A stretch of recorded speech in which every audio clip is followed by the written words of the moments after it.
Panic and heartbreak for a family in New York. 9-year-old Charlotte Sena was camping at Moreau Lake State Park in upstate New York.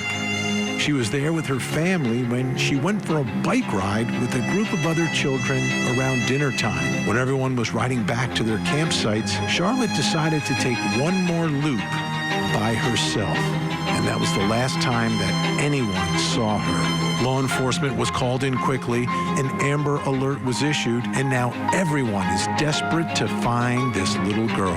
Investigators believe she may have been abducted and is in imminent danger. Tonight, we have all the latest information from investigators, plus we'll take a much closer look at this area, the roads and the topography, as we investigate the disappearance of Charlotte Sena. I'm Vinny Politan. Thank you for joining us. And trust me, this hour you want to stop and pay attention to what we are doing tonight as we take a look at this investigation. Now, for those of you who watch the show every night know at the end of the second hour, we profile missing children on this show. Each and every night, there are too many. There are so many. And the circumstances of each disappearance are different.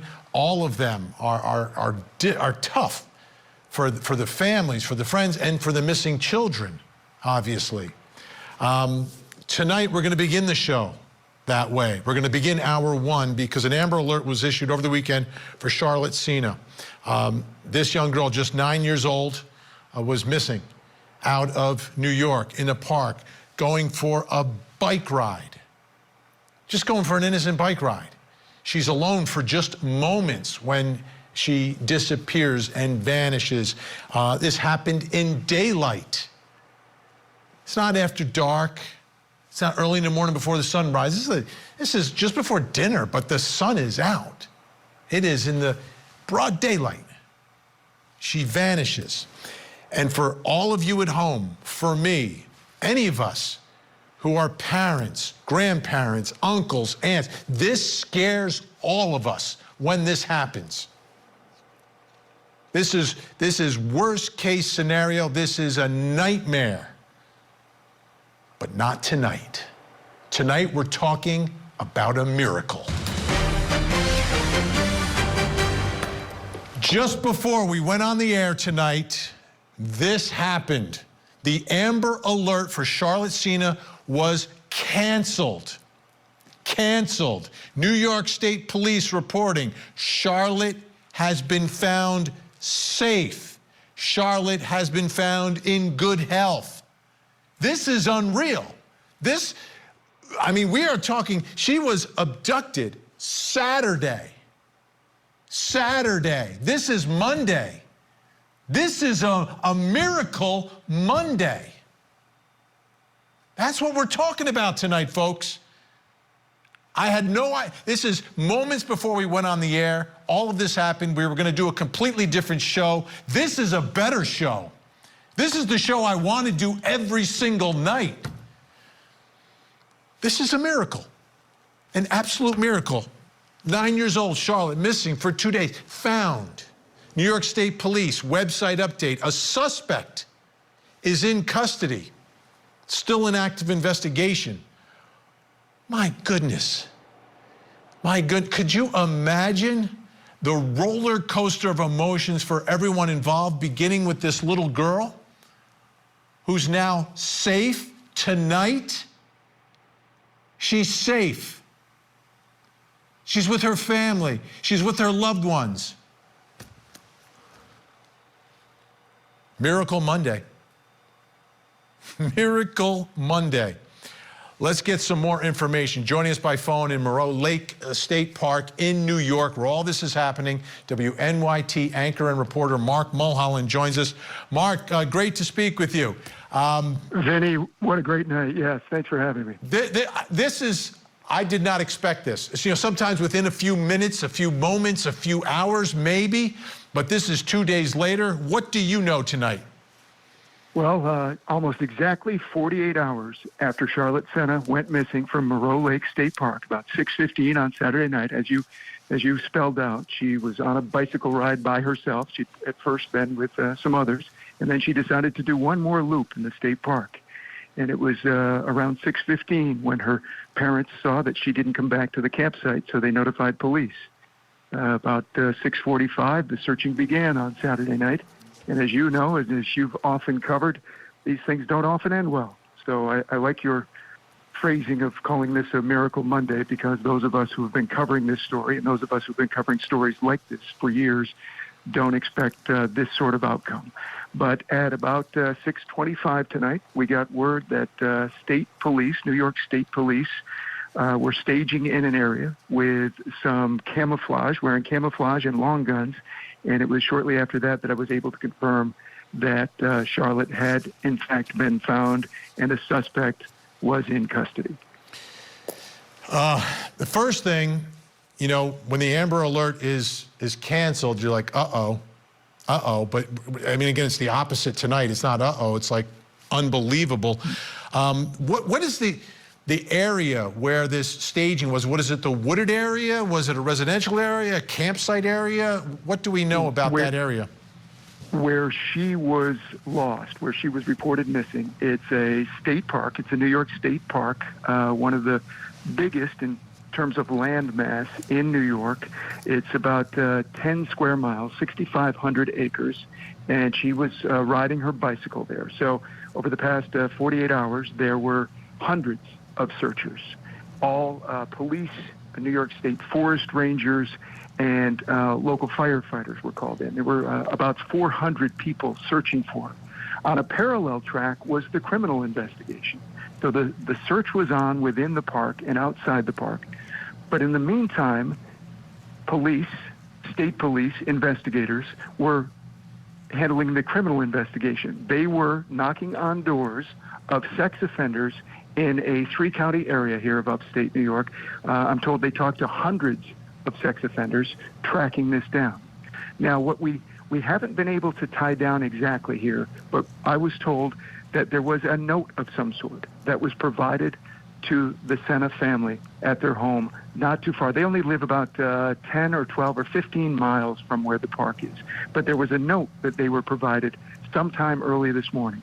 And between that time and about 6 o'clock tonight, police were able to zero in and make an arrest and find Charlotte. And Charlotte, as you've reported, is in good health. She was being reunited with her parents at a local hospital, presumably just to be checked out to make sure she's okay. Okay, Mark, you said a note.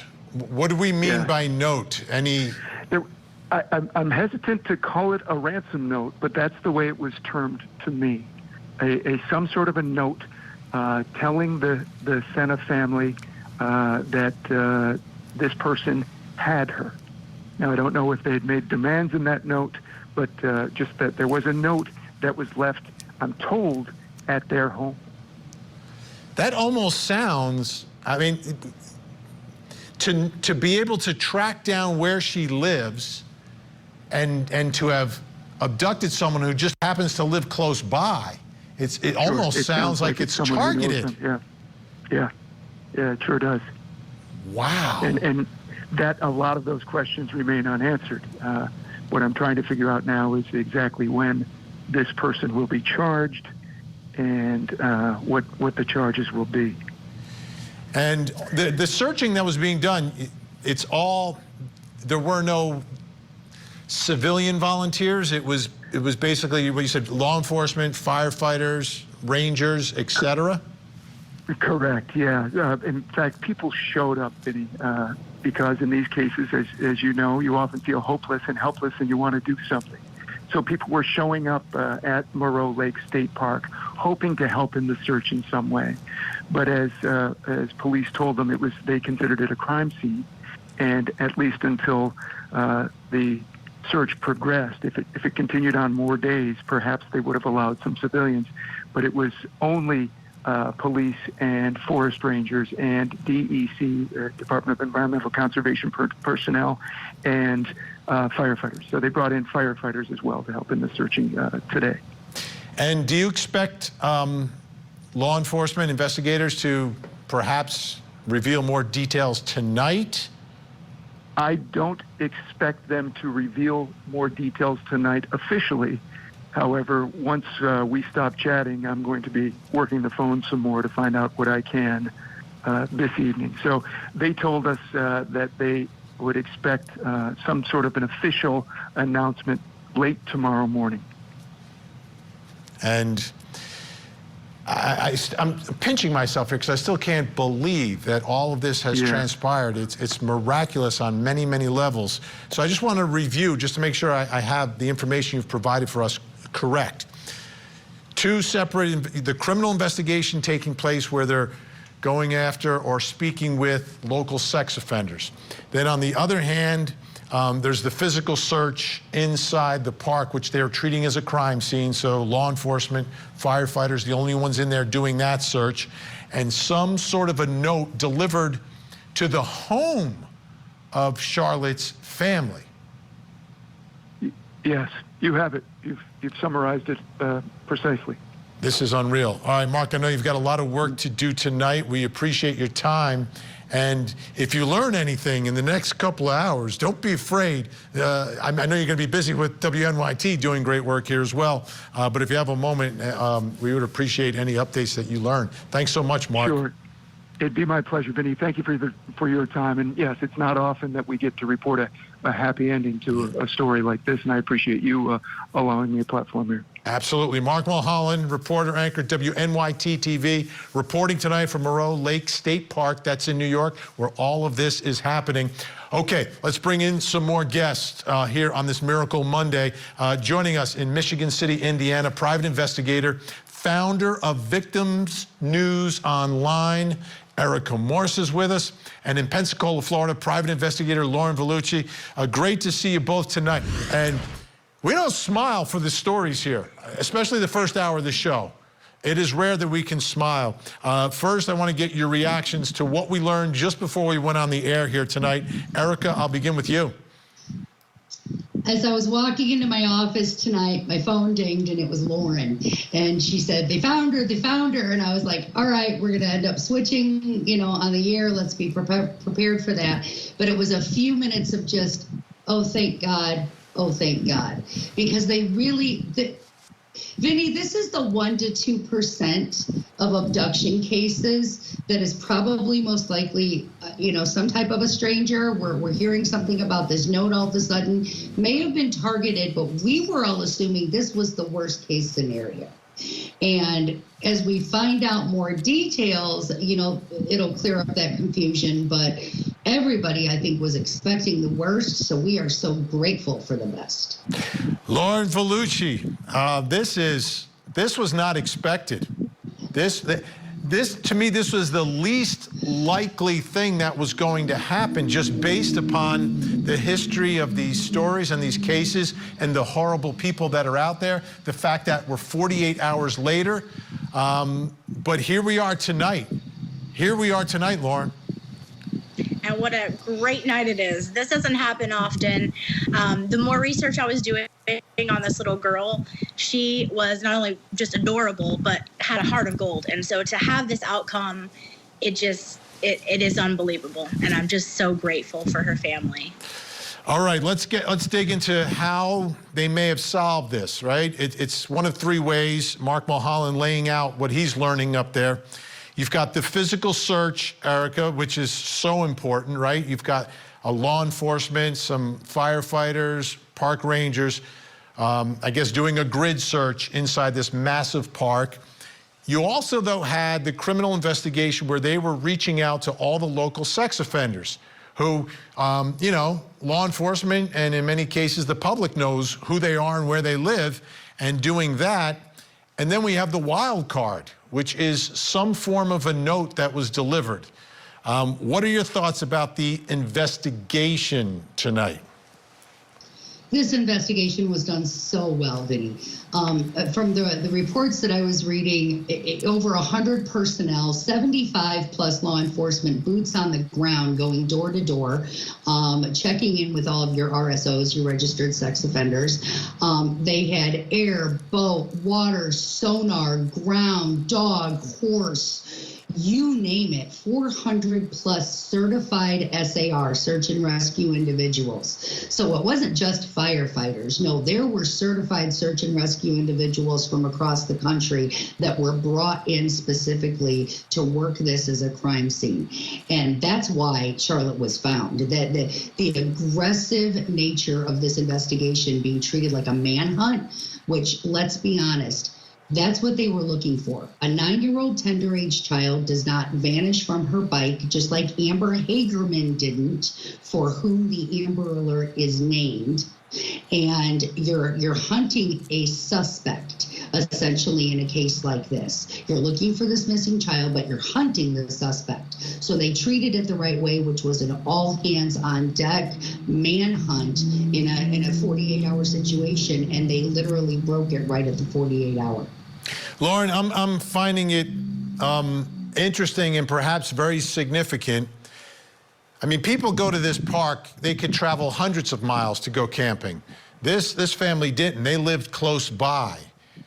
To me, that is a curious fact here. And if a note is delivered to their home, I know they were very public in this search and the Amber Alert, et cetera, but I don't know how sophisticated someone would be to just, you know, randomly and arbitrarily take a girl and, oh, it just so happens that her parents live a few miles away and were able to deliver this note, if in fact that's what happened here.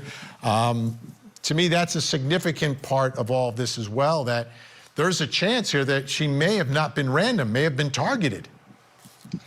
Yeah, and I'll be honest, Vinny, that was one of the things that I wanted to look into to see if there was sex offenders in her neighborhood.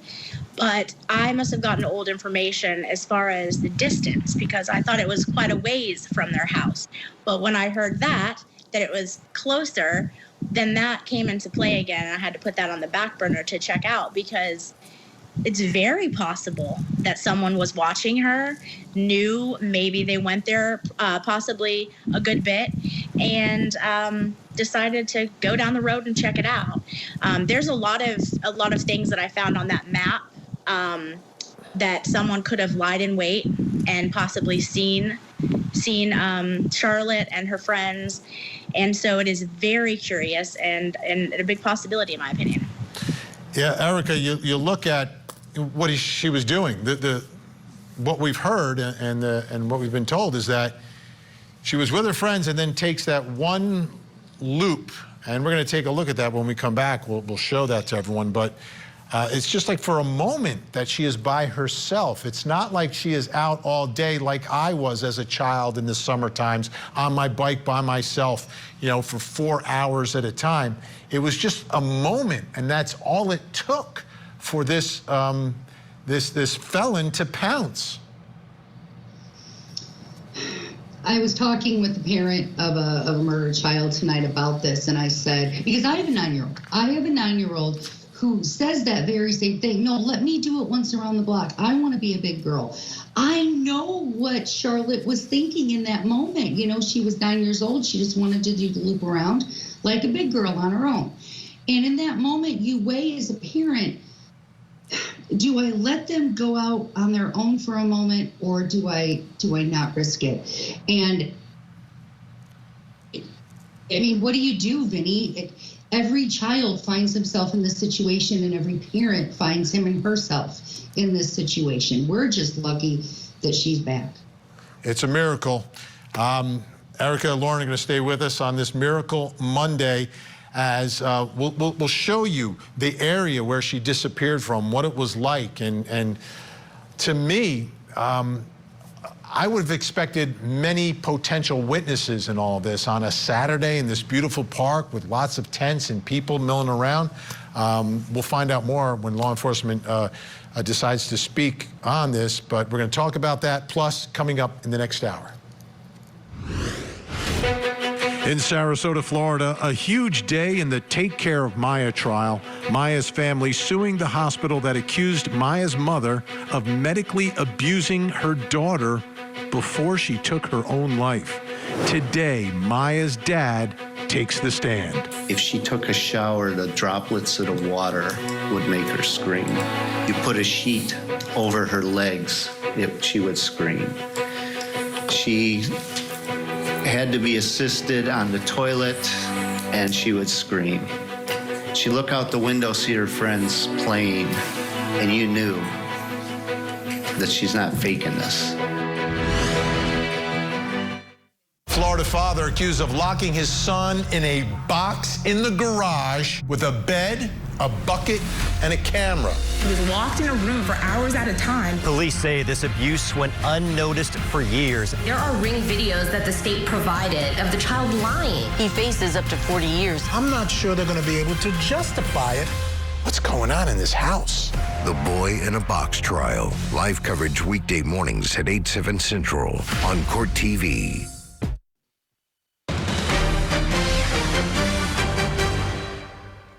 Charlotte was last seen at approximately 6:15 p.m. riding her bike in Loop A of the park. At approximately 6:45 p.m., Charlotte's bike was located in Loop A, and at 6:47 p.m., Charlotte's mom, Tricia, called 911 to report the child missing. And on this Miracle Monday, she has now been found. She has now been located. And again, the reports from the New York State Police is that she was found healthy and safe. A suspect has been arrested and is in custody, but Charlotte is healthy and safe. You heard what the state police said there. She was riding on this loop. I want to show you the area where all this is taking place. It's a massive, beautiful park. Take a look, Moreau Lake State Park. You see the part that's highlighted? That's the loop that they're talking about, that she wanted to take one more ride on the loop. And it's right near the entrance of the park. And there are several campsites that are around this loop. So let's take a look at it from overhead on the satellite view on Google, and you can see where it is. You got that big body of water. That had to be a big worry for investigators as well in all of this. But there you can see the loop. Now what we're going to do through Google Street View is take you onto the loop itself and take you through the trail. And you can see this was done back in 2014.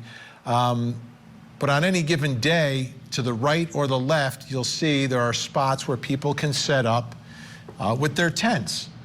So I looked at that and I said, it's a beautiful Saturday. You probably got maybe even have some early foliage. Was it crowded? Were there lots of people camping? Were there a potential for people to see what happened here? Was it someone who had registered and grabbed one of those campsites on the loop? I don't know. We'll get answers tomorrow morning. Apparently that's when law enforcement is going to speak. But let's bring back in our guests. Still with me, Erica Morse and Lauren Vellucci, and also joining us tonight in Orlando, Florida, psychotherapist Dr. Janie Lacey. Dr. Janie Lacey, let me begin with you. Charlotte is found. What needs to be done, right? You're going to do the physical exam, right? The physical exam, make sure she's physically safe and healthy, and all appearances are that she is.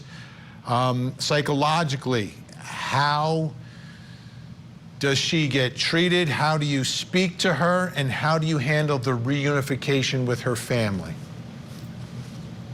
The first thing that we want to understand is that she's probably in shock. And that will be very normal in this situation. So what we would advise the family to do in her situation is to put her back as soon as possible in a place of comfort. And if that's with her family, if that's back in her home, and shielding her from all of the things, all the spectacles, all the media and the things that are going around her. And then if there is trusted people around her, we would have them with her while there is a mental health assessment that is taking place.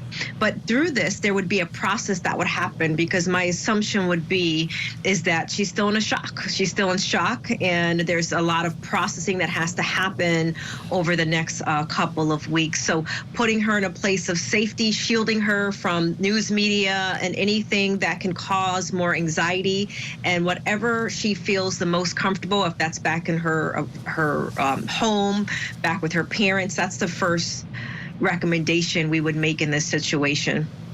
And obviously she's been through an incredibly traumatic situation. We have no idea what happened in the last 48 hours, what she was subjected to. But what we do know is tonight she's alive, she's safe, she's healthy, she's with her family, and all of that is best case scenario under the circumstances. Erica Morse, looking at that loop that she was riding on, I'm shocked that she was taken on that loop, because it seems to me, especially this time of year, beautiful state park on a Saturday, there would be lots of potential people there, campers. And I'm wondering if perhaps someone who registered to camp there was in fact the man who abducted her. I think it's very possible. You know, one of the reports I saw said that several families had gone for this kind of last minute, end of the summer gathering. It was several families. The kids with whom she was riding, she viewed them as cousins. So it may not have been a secret in their small circle that they were going there. This could be, I think it was 13 miles from the house. This could be a place that they frequent. You know, in the Midwest, we have our national parks and our state parks that people frequent. So it could be that this was kind of a known location for them to go. And Lauren mentioned it earlier, that I think it was the perfect opportunity for somebody to lie in wait. I think what we're really grateful for tonight is that somebody didn't grab her off that loop. And we don't know all the details yet, but somebody didn't grab her off that loop and then jump onto, you know, what, 9 to 87 and make it halfway across the country. This should have been like a 5-state manhunt, just because of, you know, how quickly it would, you know, easy it would be to get from Vermont to New Hampshire to from New York. We had a lot of different possibilities here, and that's why they went 40, 50 miles out on this search. Absolutely. If you take a look at the surrounding roads in this area, Lauren, there are major highways that are so close by. You can see again in the white near Old Saratoga Road. That's where the loop is. The exit for the park is right there, and then you've got these major roads going north, south, northeast, southwest, and you could be out of Dodge very quickly.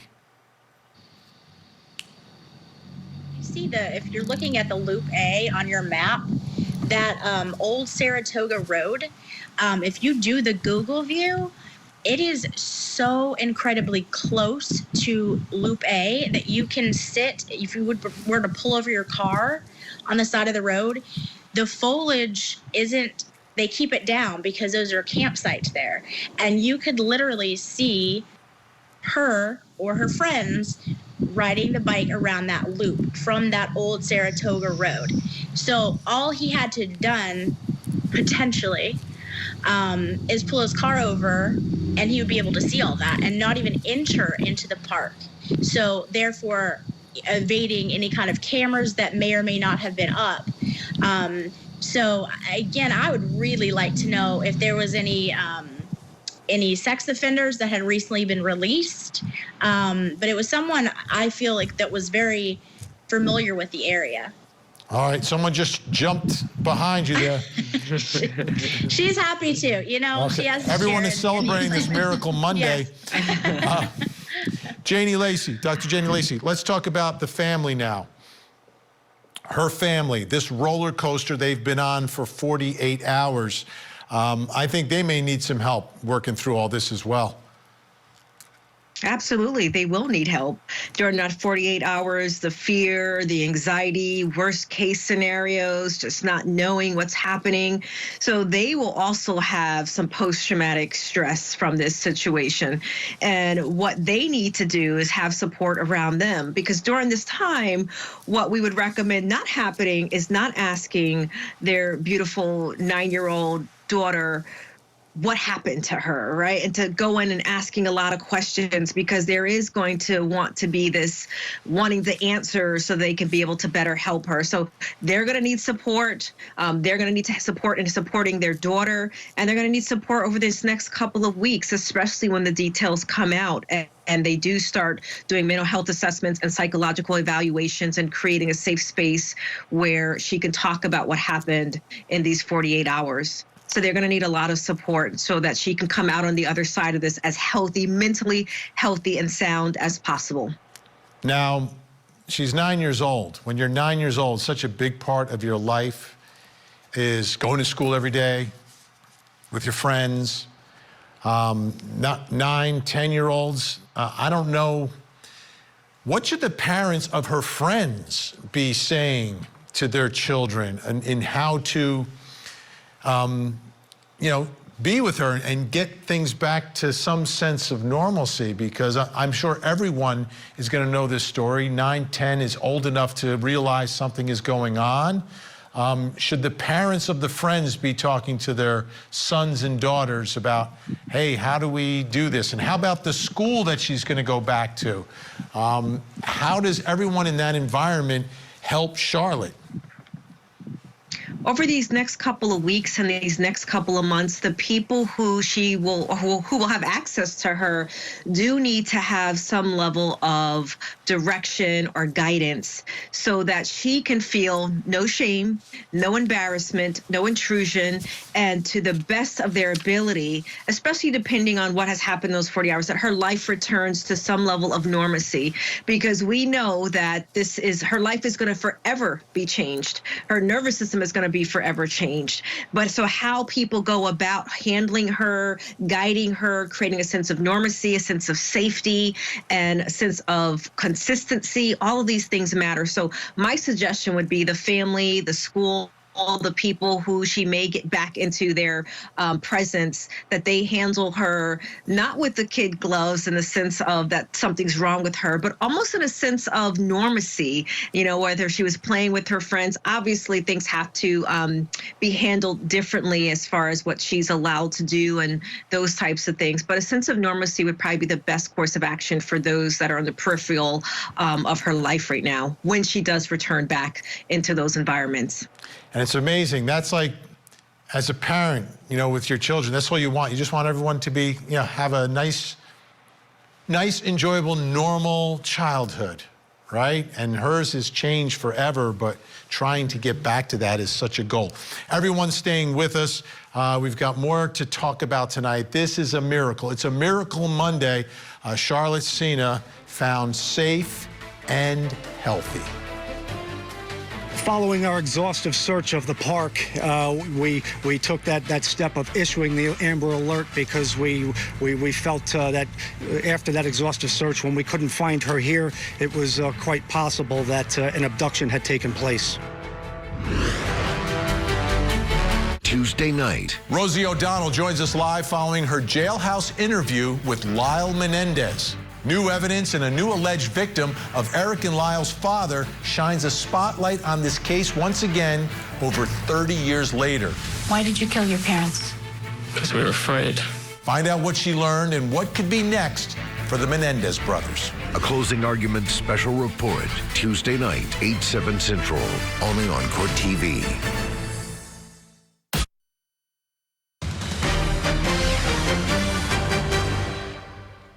She went out on a bike ride. It wasn't dark. It was right around dinner time, and did a couple of loops with close friends she considers her cousins.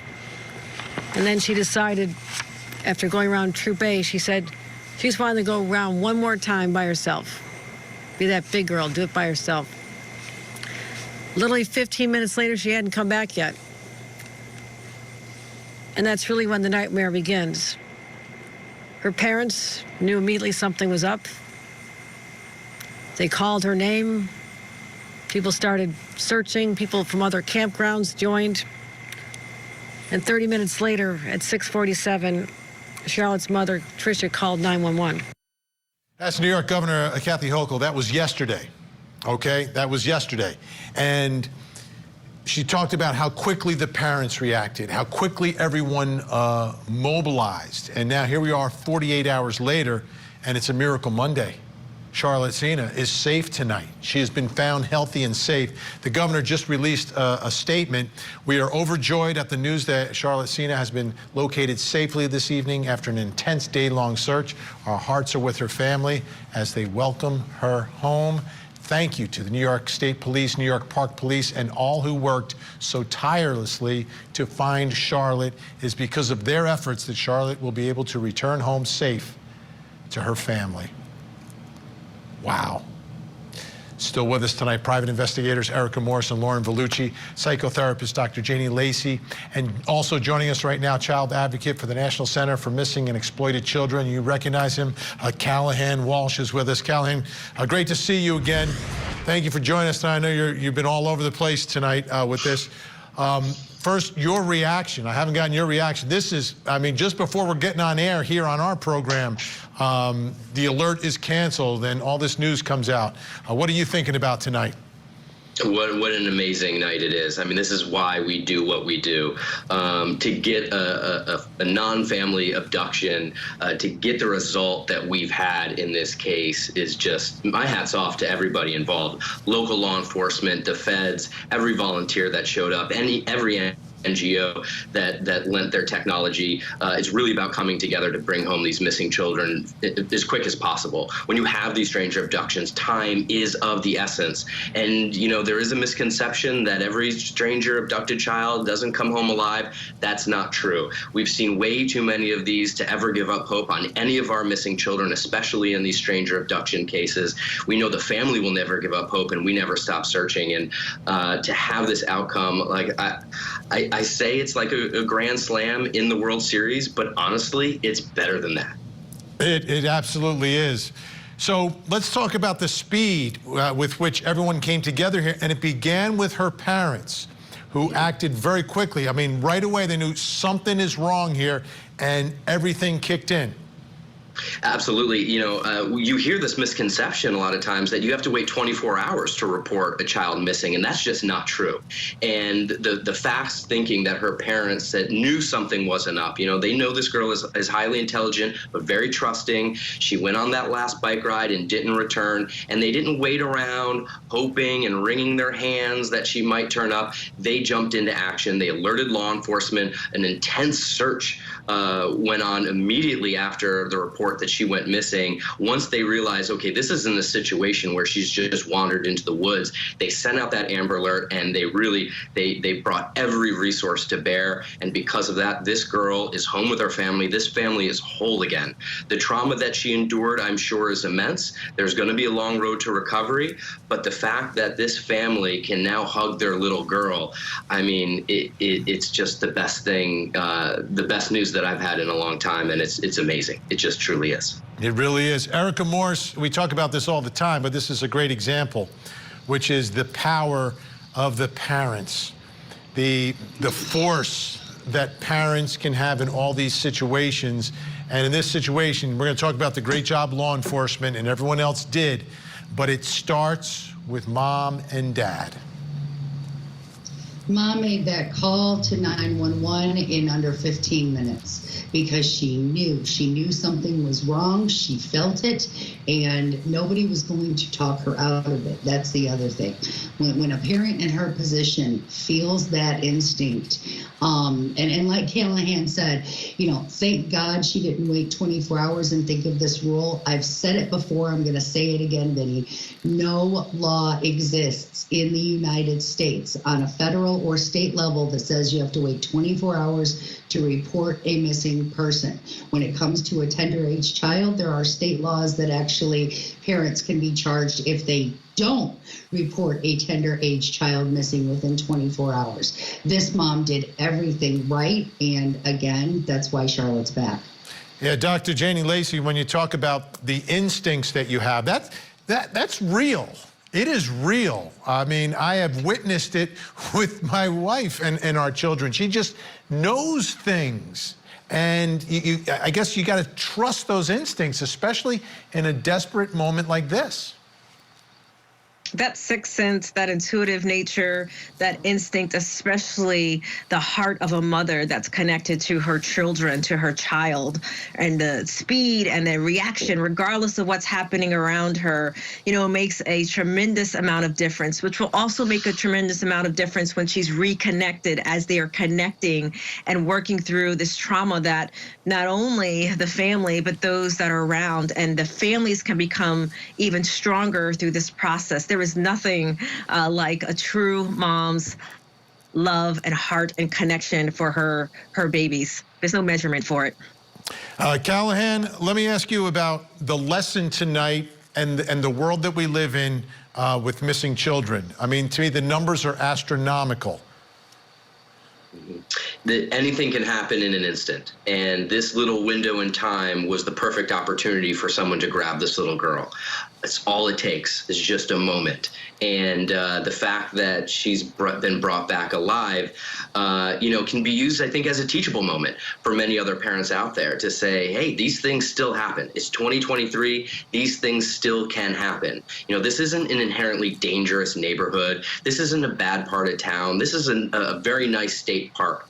Although this community knows all too well of missing little girls riding bikes. Sarah Ann Wood went missing in 1993, a 12-year-old girl. That case just, when I heard Charlotte's case, immediately brought me back there. And so, again, this community has gone through something like this before. Unfortunately, Sarah wasn't brought back alive. In this case, we have the happy outcome. But again, it's that teachable moment. We keep our kids close, hug them tightly, make sure they've got all the child safety, tips that we should have as parents. But again, the parents didn't do anything wrong here. The park was loaded. There was lots of people there. She was, biking with friends up until that point. It was just that one little moment that a predator was able to take advantage of that opportunity. But thank God she's back alive and safe with her family. That's such a great point you made there, Callahan. There's only one person that did anything wrong in all of this, and hopefully we'll find out a lot more about him and make sure that he gets a taste of justice for what happened here. I really want to thank everyone tonight in handling this, helping us through this Miracle Monday. Erica Morse, Victim News Online, Lauren Vellucci, private investigator in Pensacola, Dr. Janie Lacey in Orlando, and Callahan Walsh, child advocate for Center for Missing and Exploited Children. Thank you all so much. I'm glad we could celebrate tonight with you.